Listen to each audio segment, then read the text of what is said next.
اسكولات كان iyo madaaristan gabdhaha loo kalihin ee labadan horaan ba anigu cudad ka qabay oo cudurrada keenta waxa kamid ah iskuulaadka gabdhaha la geeyay iyo madaarista la geeyay gabdhaha muslimaadka la geeyay macallimiin ajaanib oo wuxuu dhigaan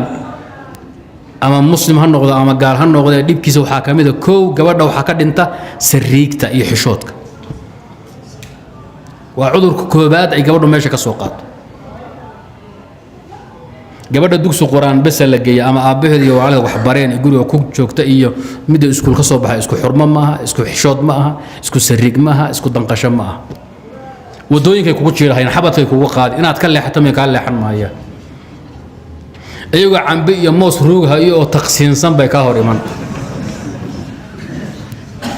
Soomaalida arag ma aragtem Soomaalida arag